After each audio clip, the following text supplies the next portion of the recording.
Mabuhay mga kamaharlika! Narito na naman po tayo upang pag-usapan ang tungkol sa barya. Narito po sa ating harapan ang 1 peso Douglas MacArthur. Ito po ang pag-uusapan natin sa araw na ito. Aalamin natin ang features at syempre ang presyo ng baryang ito. Pero bago ang lahat, kung di ka pa nakapag-subscribe, click the like button and subscribe.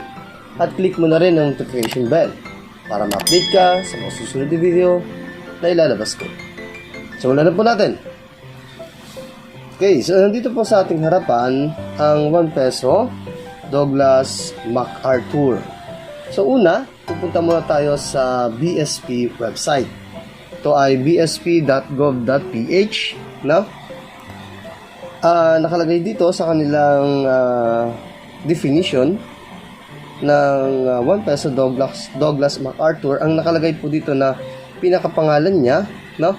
Team Liberation of the Philippines from the Japanese by the General MacArthur o General Douglas MacArthur. So dito po, ito ang pangalan ng barya. Yung nabanggit natin ng 1 peso Douglas MacArthur, ito po ay sa website ng nunista.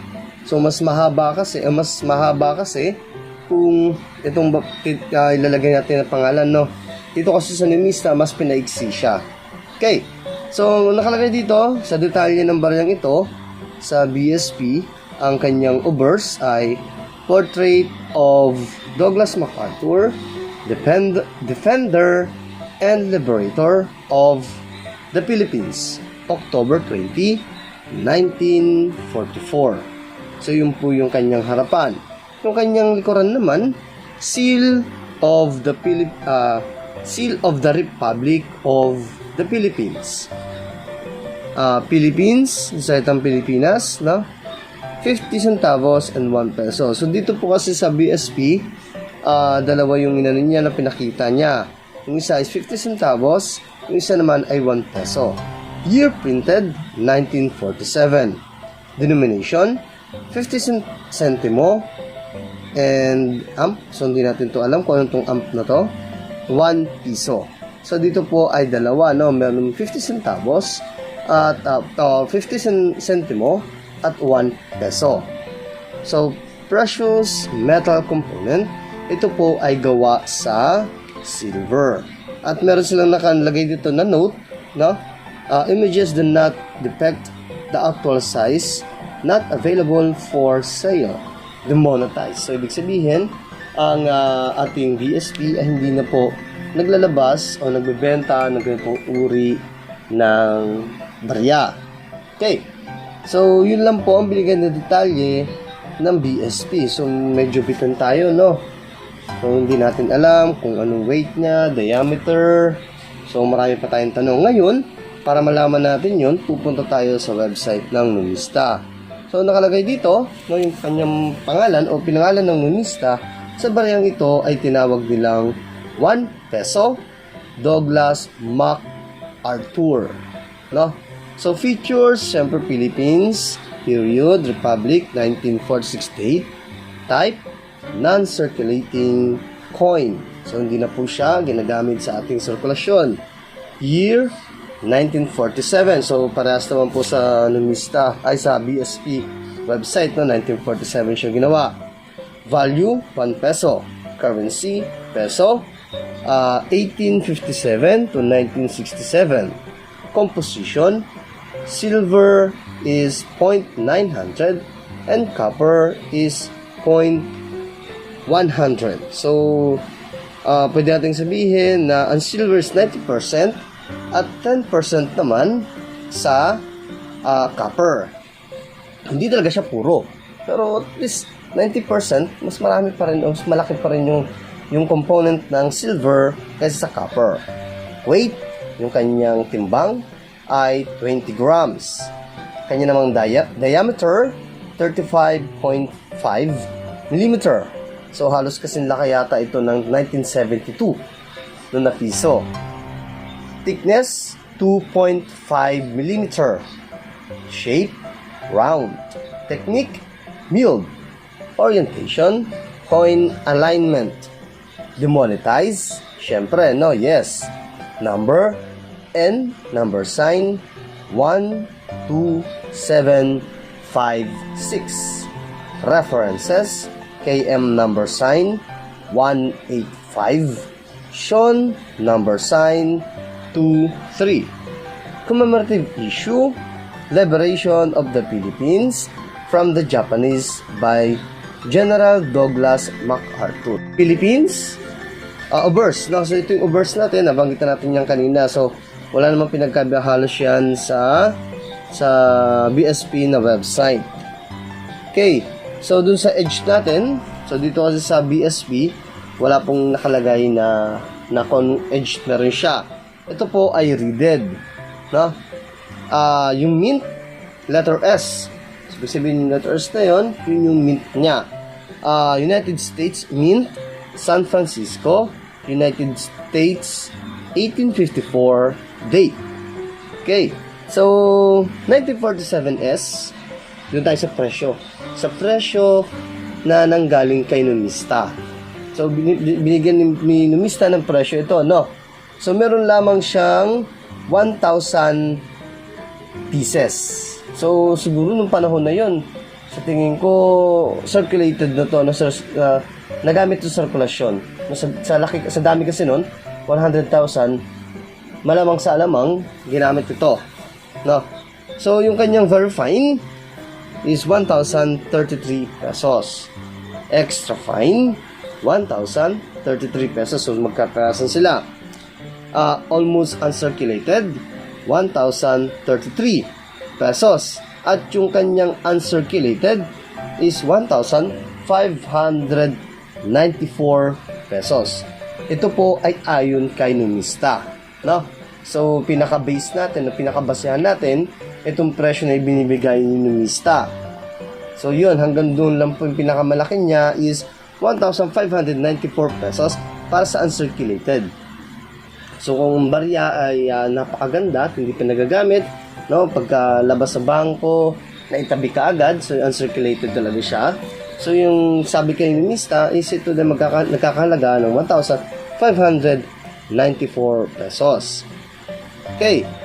So, ngayon, dako tayo sa eBay. Di sa eBay, no? So, binigyan po siya ng, binibenta siya sa eBay ng ganitong halaga. So, meron po ditong $85. So, $85 na yun, ko-convert natin ngayon. Magkano ba palitan? So, ngayon, ang palitan ng dollars ay, check natin, no? Alamin muna natin. So, 52.36 pesos. So, check natin, times natin. $85 times 52 na lang, no? 52. So, ito ay kakahalaga ng 4,420 pesos. Sa eBay to, ha? Tandaan, ang website ng eBay, ang bumibili po doon ay mga foreigner. So, yung mga karamihan ay mga tagalabas ng bansa. Kaya kung ikay gagawa ng account sa eBay at mag-post ka doon ng yung mga barya na sa tingin mo ay collector's item, no? Maaaring bilhin ng mga collector, nasa sayo kung magkano gusto mong i-presyo kahit napakamahal pa nito. Wala magbabawal sa'yo. Kasi, presyo mo yun eh. No? So, kung may bumili, maswerte ka. Kung hindi, okay lang din. Okay. So, meron din ditong 66.50. So, 66 na lang. Times natin sa 50, ito ay 3,300 pesos. Meron din 59.95 o 59 na lang, no? Times natin sa 52, ito ay 3,068 pesos, no? Yan po yung presyo na nakapost sa eBay ngayon. So meron pa naman mga ganyan, no? Kunya lang yun yung mga presyo niya. Okay. So, meron din dito, no, nakalagay na past sales. Ito naman kagandahan talaga sa lista. So, makakuha ka ng mga kung magkano ang tansya, no? no, ng presyo ng mga ganitong barya. Dito naman sa past sales, ito ay auction. So, ibig sabihin, may nakalagay dito na Heritage Auction Wednesday and Thursday, World and Asian Coins Select Auction. Ito ay mayroong petsa ng May 5, 2022. So, bago lang, no? At ito ay nabili ng 3,933.90 pesos. No? So, sa auction, ito po yung halaga na nabili dito sa ating bariyang pinag-uusapan. Now, meron din naman noong April 22, 2020, April 28 pala, 2022. Ito naman ay mayroong halaga na 4,143 pesos 0.71 centavos. So, yan po yung nabili o halagang nabili sa auction. Meron ding noong April 21, 2022. Ito naman po ay 3,147 pesos 0.12 centavos. Okay, so meron pa. January 20, 2022, uncirculated. So, walang nilagay kung magkano. No? So, yun yung mga presyo ng 1 peso Douglas MacArthur na gawa sa silver. So, dun sa ating BSP kasi, hindi ganun kadetalyado. Kulang yung mga impormasyon patungkol sa ganitong barya. So, mga kamahalika, isa ka rin ba sa mga gustong magkaroon o baka meron kang ganito at hindi mo alam, no? So, panoorin mo lang yung video na ito at malalaman mo. Magkakaroon ka ng basihan kung magkano nga ba ang halaga o presyo ng ganitong uri ng barya.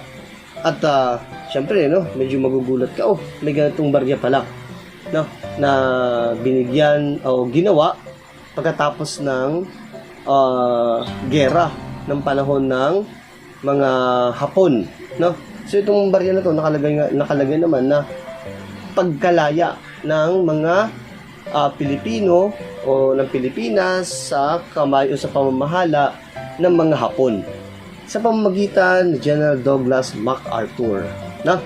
So, muli, ito ang inyong kamahalika na nag-iiwan ng isang kataga. Ang barya ay kayamanan ng ating bansa. Ikaw, kayamanan ka ba niya? Maraming salamat po.